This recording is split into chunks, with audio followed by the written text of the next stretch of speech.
नमस्ते। आज एक मुद्दे पर आपसे बात करेंगे कि 2024 का चुनाव 2014 और 19 से कैसे अलग है और 2019 से खासकर किस वोट प्रतिशत के लिहाज से, यानी गणित और रसायन, इन दोनों के लिहाज से 19 से 14 से 2024 का चुनाव अलग कैसे है। अब परिस्थितियां बदल गई हैं, समय बदल गया है और हर बार के चुनाव में बहुत सारी चीजें बदलती ही हैं। लेकिन 2024 का चुनाव किन बदली हुई परिस्थितियों में और किस गणितीय और रसायनीय सूत्रों के हिसाब से अलग होने जा रहा है, थोड़ा इसका विश्लेषण करते हैं। विश्लेषण इस बात का दो तीन बिंदुओं के हिसाब से करेंगे। पहला बिंदु यह होगा कि वोटों का प्रतिशत कितना कैसे जोड़ घटाना करके, यानी गणित के आधार पर 14 और 19 से अलग जाता हुआ दिख रहा है। गठबंधन की राजनीति ने इसे कैसे प्रभावित किया है। और तीसरी बात, ये जो केमिस्ट्री बदली है, रसायन बदला है, यह कैसे 2024 के चुनाव पर असर पैदा करने वाला है। शुरुआत इस बात के गणितीय सूत्र के हिसाब से करते हैं, इस डिस्क्लेमर के साथ कि ऐसा नहीं है कि राजनीति में आप जो गणित जोड़ते हैं, यानी एक और एक 11, एक बड़ी प्रसिद्ध कहावत है कि अगर एक और एक मिलकर दो हो जाए तो ये गणित होती है, एक और एक मिलकर 11 हो जाए ये संगठन और गठबंधन होते हैं। एक और एक मिलकर एक हो जाए तो वो प्रेम कहलाता है, और एक और एक मिलकर शून्य हो जाए वो आध्यात्म कहलाता है। इस सूत्र वाक्य से शुरू करते हैं, पहले गणितीय आकलन करते हैं कि कैसे कितना फीसदी वोट कितना जुड़ेगा, किसमें घटेगा। एक सामान्य सा इसका आकलन करते हुए इसका विश्लेषण करें कि 24 के लिहाज से ये परिस्थितियां कैसी बदलने वाली हैं और इन बदलती हुई परिस्थितियों में जो बदलाव दिख रहा है वो सामने आ रहा है। जैसे 2014 में गठबंधन जो बना, उसके पीछे बहुत सारे कारण थे कि उसमें एनडीए गठबंधन ने अपना एक प्रधानमंत्री का चेहरा सामने रखा और वोटों की गणित के मुताबिक हर राज्य में उन्होंने ऐसे गठबंधन बनाए जिसका फायदा उनको उस जीत में मिला जो कि उनके लिए अप्रत्याशित थी। 19 में लगभग अगर वोटों का प्रतिशत देखें तो सबसे प्रमुख विपक्षी दल यानी बीजेपी के सामने अगर कांग्रेस को खड़ा करें तो बीजेपी के पास कांग्रेस से लगभग दोगुना वोट शेयर थे। दोगुना वोट बीजेपी को कांग्रेस की तुलना में मिले थे। कई क्षेत्रीय दल मजबूत हो रहे थे, कई क्षेत्रीय दल अपने ढंग से कहीं मजबूत हुए, कहीं वो बहुत कमजोर हो गए।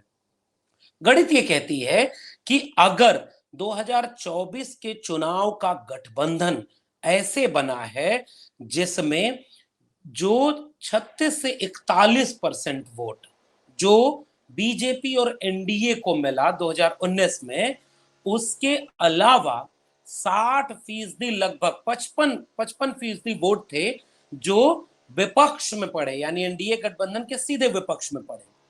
गणित का तुलना यह कह रही है कि इस बार नीतीश कुमार की जेडीयू, अकाली दल और महाराष्ट्र के कुछ बदले हुए समीकरण, इनके एनडीए गठबंधन से अलग होने से तकरीबन 5 से 6% वोट शेयर ऐसा है जो 19 के चुनाव में बीजेपी के पक्ष में था और वो अब छटक कर इंडिया गठबंधन के पक्ष में आ गया।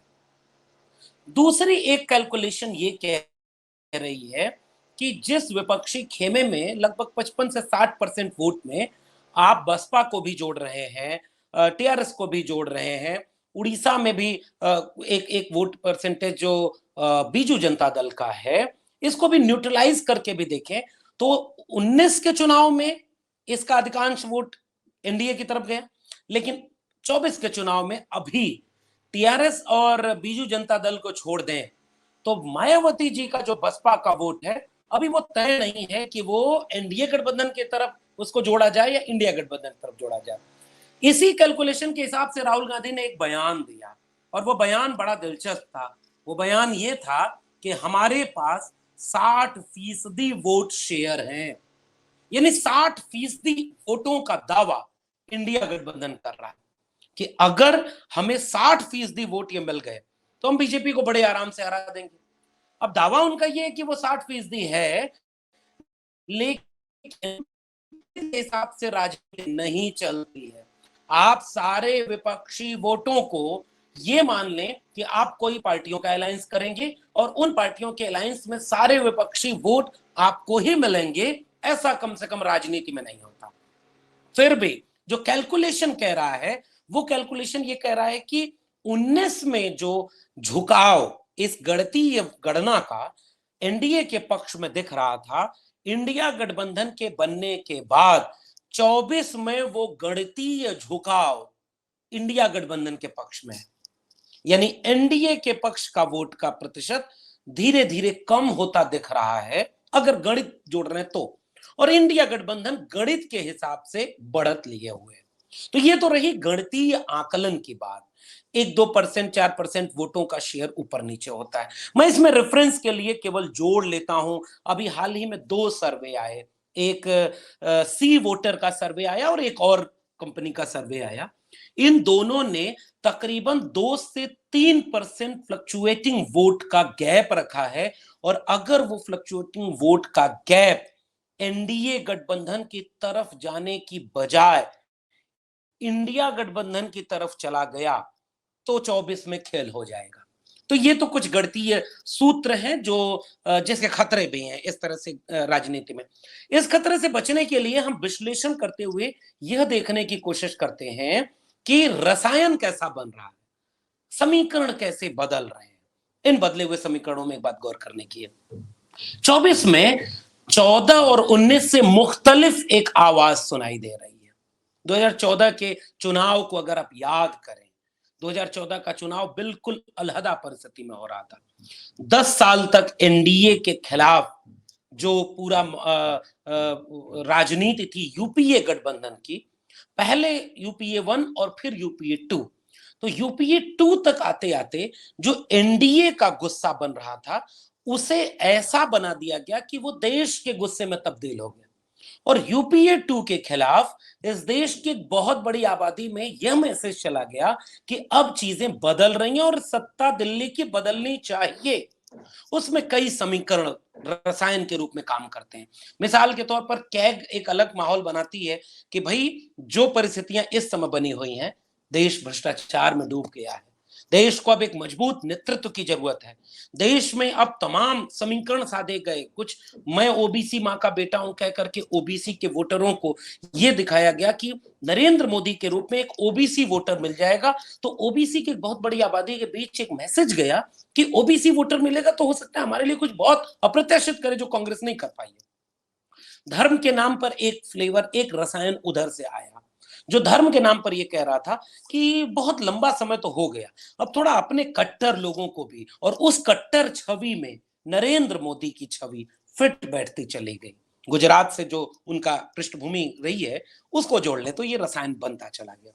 इसका लाभ मिला, यूपीए 2 की नाकामियों का लाभ मिला और बिखराव का लाभ मिला, और एक अप्रत्याशित समीकरण 2014 में बन गया कि एक मौका अब ऐसी सरकार को दें जो दावा कर रही है कि उन्हें 60 साल दिया, हमें 60 महीने दे दो। इस रसायन से 14 का समीकरण बदल गया और एनडीए गठबंधन पूर्ण बहुमत के साथ एक अप्रत्याशित गठबंधन के चुनाव परिणाम के साथ वो दिल्ली की कुर्सी पर बैठ गया। 19 के चुनाव का रसायन थोड़ा इससे अलग लेकिन कमोबेश इसी के जैसा था। जिसने कहा था कि 60 साल उन्हें दिया, 60 महीने हमें दे दो, उसने पहले ही दिन से ऐसी रणनीति बनानी शुरू कर दी कि 60 साल का जो गड्ढा है वो 60 महीने में नहीं भर पाएगा, हमें और समय चाहिए। इसलिए कुछ रणनीति ऐसी बनी, जैसे आप गौर करिए, 2-3 एग्जाम्पल केवल दे रहा हूं। हर सर के ऊपर छत होगी, इसका वादा किया गया कि 2022 टाइमलाइन बना दी गई कि हम 2022 तक इस देश में हर नागरिक यानी हर सर के ऊपर छत दे देंगे। तो एक मैसेज चला गया ना कि 19 के चुनाव तक तो ये समय अभी पूरा नहीं मिला इन्हें, तो थोड़ा इन्हें और समय देना होगा, क्योंकि 22 तक इन्होंने कहा है तो 22 तक सबको छत दे देंगे। इन्होंने कहा है कि 2022 तक हम किसानों की आय दोगुनी कर देंगे, तो लोगों को भी ये समझ में आया कि 14 से 19 का समय कम समय होता है और इसलिए इन्हें एक मौका और देना चाहिए। देखिए 14 से 19 में इन्होंने कोई भ्रष्टाचार बड़ा उजागर नहीं हुआ, जो एक नैरेटिव बनाया गया, तो भ्रष्टाचार कोई बड़ा नहीं हुआ। कुछ काम इन्होंने शुरू किए हैं जिसके लिए इन्हें एक मौका और देने की जरूरत है। विपक्ष की तरफ से भी कोई ऐसी साझा कोशिश कहीं नजर नहीं आ रही थी कि सारे विपक्षी दल मिलकर लड़ें। राज्य स्तर पर सब क्षेत्रीय दल अलग से अपनी भूमिका तलाश रहे थे। केंद्र स्तर पर सबसे बड़ी पॉलिटिकल पार्टी कांग्रेस इस बात की कोशिश थी कि हम फिर से राहुल गांधी के नेतृत्व में चुनाव लड़ेंगे और अपनी राष्ट्रीय भूमिका में अकेले भी बहुत कुछ जीत सकते हैं। ये रसायन 19 के चुनाव में ये साफ दिख गया और जो बचा खुचा था वो पुलवामा और राष्ट्रवाद और तमाम चीजें सामने आ गई थी। 24 के चुनाव का रसायन अलग कैसे है 2014 और 2019 से, यह देखना बड़ा दिलचस्प है। पहली बात, गड्ढा अगर 60 साल में खोदा गया था तो 60 महीने अगर उस गड्ढे को भरने के लिए पूरे नहीं थे तो 60 महीने लोगों ने खुशी खुशी और दे दिए। तो नरेंद्र मोदी की अपनी छवि, एनडीए गठबंधन के काम करने के ख्वाब दिखाना, तमाम जुमले जो बोले गए थे, इंडियन इकोनॉमी को आगे बढ़ाना, महंगाई कम करना, रुपए की कीमत को डॉलर की तुलना में मजबूत करना, हर सर को छत देना, किसानों की आय दोगुनी करना और तमाम तरह से रोजगार पैदा करना। महंगाई बहुत हुई, महंगाई की मार की बार उनकी सरकार, इन सबको लागू करने के लिए 60 महीने और चाहिए। एक एक बड़े वर्ग में, इस देश के वोटरों में, एक बड़े तबके में यह मैसेज चला गया। लेकिन 2024 के चुनाव का रसायन एक सवाल पूछ रहा है। आपने 60 महीने मांगे थे, आपको 60 महीने और मिल गए। 24 में पहला बिंदु ये होगा कि इस 120 महीने में जितना आपने किया उसका कितना फायदा पहुंचा। क्या किसानों की आय दोगुनी हुई? क्या हर सर को छत मिल गई? क्या हर घर को जल मिल गया जो जल उसके जरिए था? क्या जो है रोजगार में बढ़ोतरी हुई? क्या महंगाई में कमी हुई? क्या जो है रुपए की कीमत डॉलर की तुलना में मजबूत हुई? अब काला धन पे तो बात ही नहीं होती, इसलिए वो मुद्दा तो उस तरह से मजबूत नहीं बना है। लेकिन एक रसायन तो इस बात का बन गया है कि भाई अब 120 महीने दे दिया तो 14 और 19 की तुलना में ये वाला समीकरण तो काम करता हुआ नहीं दिख रहा है कि इन्हें एक मौका और दे दीजिए। कोशिश इस देश के प्रधानमंत्री ने लाल किले की प्राचीर से इसकी जरूर की जब उन्होंने कहा कि 2047 में हम ये कर देंगे, ये तीसरी अर्थव्यवस्था बन जाएगा। और करते करते उन्होंने 1000 साल का एक खाका खींच दिया। तो उनकी कोशिश तो भले है, लेकिन राजनीति का रसायन ये कह रहा है कि इस ग्राउंड पर 2024 के चुनाव में एनडीए गठबंधन बैकफुट पर है कि वो किस चीज पर वोट मांगेगा, उस कौन से नए खाब दिखाएगा, और वो नया खाब कोई दिख नहीं रहा है। दूसरा, जो समीकरण बदल रहा है उस बदले हुए समीकरण में इंडिया गठबंधन के रूप में एकजुटता, यह मजबूरी भी थी और जरूरत भी थी। कांग्रेस पार्टी को भी यह समझ में आ गया कि राष्ट्रीय स्तर पर वो अकेले कोई भी चुनाव फिलहाल जीतने की स्थिति में नहीं है। बेशक उन्होंने कुछ राज्यों में अच्छा प्रदर्शन किया।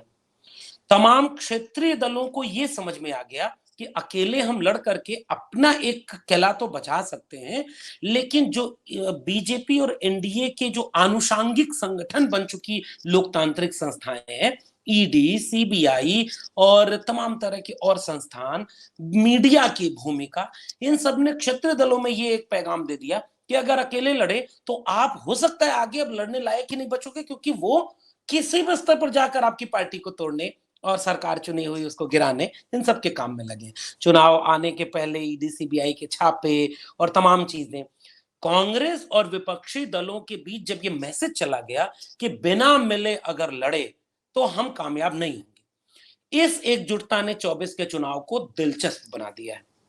अब मैं क्यों कह रहा हूं कि 60% गणितीय विश्लेषण और इस 60% के अगर रासायनिक विश्लेषण को जोड़ दें, रासायनिक विश्लेषण, मिसाल के तौर पर राम मंदिर बन गया, एक समय में इसका बहुत बड़ा बोलबाला था और इसके नाम पर उनको वोट पे मिला। दूसरी तरफ राष्ट्र की मुद्दे को केंद्र में रखा गया। इंडिया गठबंधन ने कहा कि राष्ट्र तो हम उसको प्रतिनिधित्व दे रहे हैं। इन्होंने एक और मुद्दा दे दिया कि हम संविधान बदल देंगे, हिंदू राष्ट्र बना देंगे। तो इंडिया गठबंधन ने अपना पूरा जेस्चर इस रूप में खड़ा किया कि हम संविधान को बचाएंगे। जैसे विवेक देबराय प्रधानमंत्री की आर्थिक सलाहकार परिषद के जो प्रमुख हैं, जब उनका लेख आया तो ये मैसेज लोगों के बीच धीरे धीरे चला गया कि अब ये कोई दोयम दर्जे के नेताओं की बोली हुई या कुछ बाबाओं की बोली हुई बात नहीं है कि इस देश के संविधान को बदलना है। अब तो ऐसा लगता है कि बीजेपी और आरएसएस चाहती है कि इस देश के संविधान को बदला जाए। और वहीं इंडिया गठबंधन ने अपने को संविधान के पक्ष में खड़ा करने के लिए मुंबई की बैठक के बाद ऐसे बयान जारी किए जो एकदम संविधान को से उनको जोड़ रहा था। जैसे उनके अपने बयान में था ना, वी द इंडिया अलायंस, यानी हम इंडिया गठबंधन के सहयोगी दल। तो ये रसायन जो नया बन रहा है वो उस सेंटिमेंट को टच करता हुआ दिख रहा है कि मंदिर मस्जिद की लड़ाई, हिंदू मुस्लिम की लड़ाई से रोजगार नहीं मिलेगा, महंगाई कम नहीं होगी, बेरोजगारी दूर नहीं होगी, शिक्षा नहीं मिलेगी, संपन्नता देश को नहीं आएगी। तो हम भारत को जोड़ करके एक रसायन तैयार कर रहे हैं और एनडीए गठबंधन थोड़े से लोगों का प्रतिनिधित्व कर रहा है। इस रसायन के चलते एक बदलाव 24 में दिख रहा है। अब इसमें खतरे क्या है? गणित की तरह एक और एक दो हो जाए, ये भी राजनीति में नहीं होता। रसायन की तरह एक, या गठबंधन की राजनीति में एक और एक 11 हो जाए, इसका भी कोई दावा नहीं कर सकता कि आपने इंडिया गठबंधन बना लिया और सारे लोग एकजुट हो गए तो आप 60% वोट आप ही की झोली में जाएगा, इसका दावा नहीं किया जा सकता। यानी एक और एक दो भी नहीं हो सकते, एक और एक 11 भी नहीं हो सकते, लेकिन इन दोनों के बीच में अगर एक और एक 6 हो गया, 12 भी ना हुआ, 2 भी ना हुआ, 6 हो गया, तो भी 14 और 19 की तुलना में 2024 का चुनाव पूरी तरह से नए ग्राउंड पर लड़ा जाएगा। इम्तिहान अब किस बात का है? एनडीए गठबंधन अपने कुनबे को बढ़ाकर फिर से गणित और रसायन दोनों में प्रयोग करना शुरू कर चुका है। मिसाल के तौर पर अति पिछड़ी जातियों, दलित जातियों और उनके साथ कुछ बड़े मुद्दे कि वन नेशन वन इलेक्शन, और फिर यूसीसी, फिर से कोई नई बहस खड़ी कर दिया, देश बढ़ जाए धर्म में, देश बढ़ जाए जाति में। इसकी कोशिश वो रसायन के रूप में और गठबंधन के दलों को जोड़ करके गणित के रूप में दोनों करते हुए दिख रहे हैं। इंडिया गठबंधन के सामने एक चुनौती है कि अगर उन्होंने गणित के रूप में एक और एक 11 करने की कोशिश की है तो सीट शेयरिंग ऐसी होनी चाहिए जिसमें कुछ ऐसे सूत्र बने, मिसाल के तौर पर बंगाल के नाराजगी जो ममता जी की भीतर भीतर चल रही है कि भाई आप क्लियर करिए कि वहां कितनी पर कौन लड़ेगा। उत्तर प्रदेश को लेकर चल रही है कि भाई कितना कौन लड़ेगा, कैसे बनेगा। कांग्रेस कहीं ऐसा तो न कहे कि हर जगह हम खड़े होंगे पंजाब और दिल्ली को लेकर के। कांग्रेस के दलों के लोगों में एक संयम है, यही एक रसायन बिगड़ता हुआ दिखा मुंबई गठबंधन की बैठक में। जब गठबंधन की बैठक के एक दिन पहले राहुल गांधी वही उसी मंच से जुड़ेगा भारत जीतेगा इंडिया के नाम के स्लोगन के नीचे बैठ करके अडानी पर एक बड़ी प्रेस कॉन्फ्रेंस करते हैं। हालांकि वो प्रेस कॉन्फ्रेंस बहुत महत्वपूर्ण है, लेकिन उसने भीतर के रसायन को थोड़ा तो बेचैन किया है कि भाई आप अकेले नरेंद्र मोदी पर हमला करने के लिए प्रेस कॉन्फ्रेंस क्यों करने लगे। इससे कुछ लोगों के भीतर भीतर सुबुगाहट चल रही है। साझापन बनाना होगा तो गणितीय साझापन सीट आवंटन को लेकर के और रासायनिक साझापन उस को लेकर के बने कि आपको बहुत तेजी से आगे बढ़ता हुआ खुद को दिखाएंगे तो बाकी लोग नाराज होंगे, बाकी लोगों को तवज्जो देंगे तो कांग्रेस को लगेगा कि हम कहां पीछे क्यों। इसलिए कांग्रेस भीतर भीतर चाह रही है कि 3 राज्यों के चुनाव हो जाएं तब सीटों का शेयरिंग और क्लियर हो, एक नरेशन ये। दूसरी तरफ कांग्रेस ये सहमत भी दिख रही है कि नहीं भाई अगर तैयारी नहीं होगी तो फिर रसायन कैसे बनेगा। देखना दिलचस्प होगा कि 14 और 19 के चुनाव की तुलना में 2024 में ये जो 60% वोटों का जो एनडीए के खिलाफ पड़े हुए 19 के वोट हैं, वो 60% वोटों का गणितीय गणना क्या 50%, 40 से 50% के बीच में भी इंडिया की तरफ शिफ्ट होती है क्या? अगर ऐसा होता है तो भी इंडिया गठबंधन सरकार बनाने की स्थिति में आ सकता है। अगर रासायनिक सूत्रों का काम राष्ट्रवाद, धर्म, जाति के नाम पर जो नया रसायन बना है, ये रसायन अगर इंडिया गठबंधन के पक्ष में जाता है तो भी सरकार बदलेगी। लेकिन याद रखना चाहिए, एनडीए गठबंधन इस गणित और रसायन में अभी भी आगे खड़ा है। इंडिया गठबंधन को दोनों जगह खूब ढेर सारे प्रयोग और प्रयोग के बाद परिणाम पर पहुंचने के लिए इम्तिहान बाकी है। आपका क्या कहना है इस विषय पर? नीचे कमेंट बॉक्स में बताइएगा, और ये टिप्पणी आपको कैसी लगी इसे भी बताइएगा। देखते रहिए 4 PM।